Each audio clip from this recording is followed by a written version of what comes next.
السلام علیکم دوستو، کیا میں پاکستان کے بعد ہمارے ہاں دو طرح کے نظریات پروان چلے۔ ایک نظریہ سیکولر ریاست کا تھا جس کے مطابق مذہب اور ریاست دو الگ الگ شعبے ہیں۔ اس بنیاد پر اس نظریے کے علمبردار پاکستان کو ایک ایسی ریاست کے روپ میں دیکھنا چاہتے ہیں جو جدید طرز کی ایک جمہوری مملکت ہو اور مزاج کے اعتبار سے سیکولر ہو۔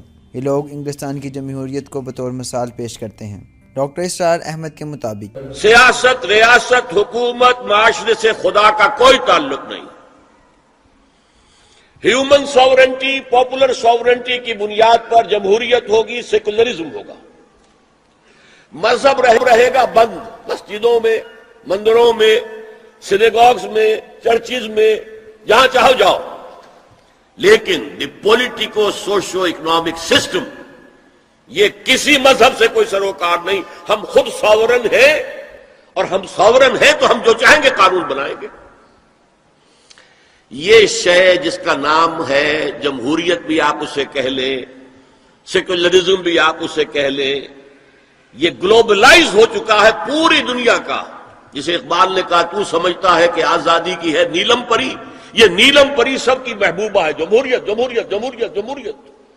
ہمارے ہاں بھی بعض جو دانشور ہیں، کالم نویس، ان کا جو کالم ہے آخر میں آ کے وہ جمہوریت کی تان پہ ٹوٹتا ہے۔ بس یہ ہے اصل شے۔ ایک تو یہ ہے خدا سے بغاوت کہ خدا صاحب آپ نہ ہماری پارلیمنٹ میں تشریف لائیے، نہ ہماری کورٹ میں آئیے، نہ ہمارے بازار میں آئیے، نہ ہمارے بینک میں آئیے، اور گھریلو نظام میں بھی نہ آئیے۔ بس آپ رکھے رہے مسجد میں، ہم آ کر ڈنڈوت کر لیں گے، رکوع سجود کر لیں گے، یا فلاں بت رکھا رہے مسجد میں، یہاں آئیں گے اسے سجدہ کر لیں گے۔ یہ تھی سب سے بڑی بغاوت تاریخ انسانی کی خدا کے خلاف، جس کا نام سیکولرزم۔ دوسرا نظریہ جسے ہمارے ملک میں بہت پیش رائے حاصل ہوئی وہ یہ کہ مذہب فرد کی انفرادی زندگی سے وابستہ کسی فکر کا نام نہیں ہے، بلکہ وہ ریاست اور معاشرے سے بھی اسی طرح متعلق ہے جس طرح ایک فرد سے ہے۔ پاکستان مسلمانوں کا ملک ہے، یہاں کے حکمران مسلمان ہیں، اس لیے ان کی ذمہ داری ہے کہ پاکستان کی تعمیر ایسی بنیادوں پر کریں کہ اسے مکمل اسلامی ریاست بنایا جائے۔ یہ نظریات قیام پاکستان کے بعد اچانک پیدا نہیں ہوئے، بلکہ ان کی بنیادیں اس سیاسی ماحول میں موجود تھیں جو متحدہ ہندوستان میں قائم تھا۔ انگریزوں کی غلامی کے نتیجے میں برصغیر میں دو طرح کے جذبات پیدا ہوئے، ایک بغاوت کا اور دوسرا مرعوبیت کا۔ جن لوگوں میں بغاوت کے جذبات نمایاں تھے، ان کے مطابق انگریزوں سے آزادی حاصل کر کے اسلامی قانون نافذ کیا جائے، جبکہ وہ لوگ جو انگریزوں کے طرز حکمرانی سے مرعوب تھے، ان کے مطابق ہندوستان میں سیکولر نظام ہونا چاہیے۔ اگرچہ مسلم لیگ نے قیام پاکستان سے پہلے اسلامی ریاست بنانے کا نعرہ لگایا تھا، مگر یہ بات تاریخ کا حصہ ہے کہ قیام پاکستان کے بعد مسلم لیگ نے پاکستان کو اسلامی ریاست بنانے کے لیے مؤثر اقدامات نہیں کیے۔ قیام پاکستان کے بعد مسلم لیگی رجحانات کا اندازہ اس بات سے لگایا جا سکتا ہے کہ ملک کے پہلے وزیر اعظم نے 24 جنوری 1949 میں خواتین کے اجتماع سے خطاب کرتے ہوئے فرمایا، عورتوں پر بالخصوص پڑھی لکھی اور پردے کی قید سے آزاد عورتوں پر ایک باری ذمہ داری ہے۔ انہیں پاکستان کو مضبوط اور مستحکم بنانے کی خاطر ہر قربانی کے لیے تیار رہنا چاہیے، اور اپنی تعلیم اور آزادی سے پورا فائدہ اٹھاتے ہوئے ایسی مثال قائم کرنی چاہیے کہ دنیا دیکھ لے کہ ایک چار دیواری میں مقید رہنے والی اور اس عورت میں کیا فرق ہے جو اپنی تعلیم کی مدد سے اپنی قوم کو مضبوط بنانے کی جدوجہد کرتی ہے۔ اس طرح قرارداد مقاصد، جس میں پاکستان میں اسلامی قانون سازی کے حوالے سے ایک اولین دستاویز کی حیثیت حاصل ہے، جب مرکزی مسلم لیگ پارلیمانی پارٹی میں پیش کی گئی تو مولانا شبیر احمد عثمانی کے بقول ایک سناٹا چھا گیا۔ اکثر حضرات پریشان ہوئے، انہوں نے اس پر تعجب کا اظہار کیا کہ اس جدید دور میں آپ اسلامی دستور کی بات کر رہے ہیں، یورپ اور امریکہ آخر کیا سوچیں گے؟ ایک خاتون نے فرمایا کہ ہماری آنکھیں شرم سے زمین میں گری جا رہی تھیں۔ اس موقع پر بہرحال لیاقت علی خان نے استقامت کا مظاہرہ کیا اور یہ قرارداد پاکستان منظور ہو گئی، لیکن اس سے مسلم لیگی رجحانات کا اندازہ لگایا جا سکتا ہے۔ اس کے بعد مسلم لیگ نے نظریاتی سیاست چھوڑ کر اقتدار کی سیاست شروع کر دی، جو کہ آج بھی جاری ہے۔ سیکولرزم کا آغاز۔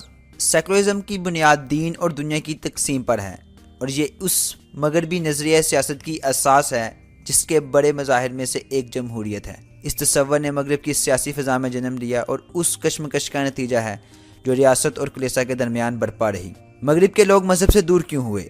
اس کی دو وجوہات ہیں: مذہب کا ناقص تصور، اہل مذہب کا کردار۔ مغرب میں غالب مذہب عیسائیت ہے، مگر مغرب جس عیسائیت کو مانتا ہے یہ وہ مذہب نہیں جو حضرت عیسیٰ علیہ السلام کی تعلیمات پر ہے، بلکہ اس عیسائیت کا بانی سینٹ پال ہے، جو کہ حضرت عیسیٰ علیہ السلام کا ہم اثر تھا، لیکن وہ حضرت عیسیٰ علیہ السلام سے کبھی بھی نہیں ملا۔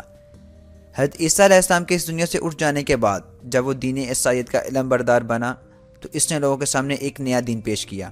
سینٹ پال جس دین کا بانی ہے وہ دین مسیح نہیں، بلکہ اس کا ایک خود ساختہ مذہب ہے، جس میں اس کی اور اس کے جانشینوں کی من مانی تعویلات شامل ہیں، اور ان میں چونکہ اجتماعی مسائل کا حل موجود نہیں ہے تو اس وجہ سے مغرب کے لوگ دین سے بیزار ہوتے گئے۔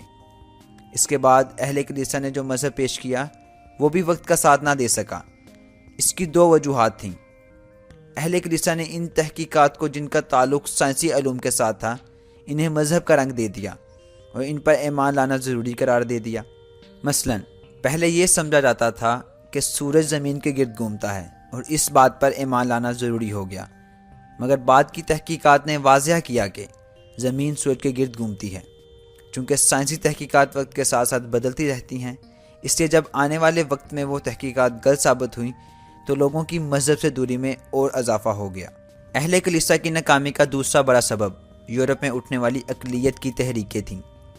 اہل کلیسا کے لیے اس علمی چیلنج کا مقابلہ کرنا ممکن نہیں تھا، تو اس کا حل یہ تلاش کیا گیا کہ کلیسا کی باتوں سے انکاری لوگوں کو ملحد اور مرتد قرار دے کر سزائیں دینا شروع کر دی گئیں، جس کے ایک سائنسدان برونو کو اس جرم کی پاداش میں زندہ جلانے کا حکم دیا گیا، کیونکہ وہ زمین کے علاوہ دوسرے سیاروں پر بھی زندگی کا قائل تھا۔ اہل کلیسا کا پیش کردہ دین چونکہ اجتماعی مسائل حل کرنے کی بجائے مسائل پیدا کر رہا تھا، تو اہل مغرب نے اس بات کو بطور اصول اپنا لیا کہ مذہب کا انسانی زندگی میں کوئی مثبت کردار نہیں ہے، اس لیے اس کے سوا کوئی چارہ نہیں ہے کہ اسے زندگی کے معاملات سے الگ کر دیا جائے۔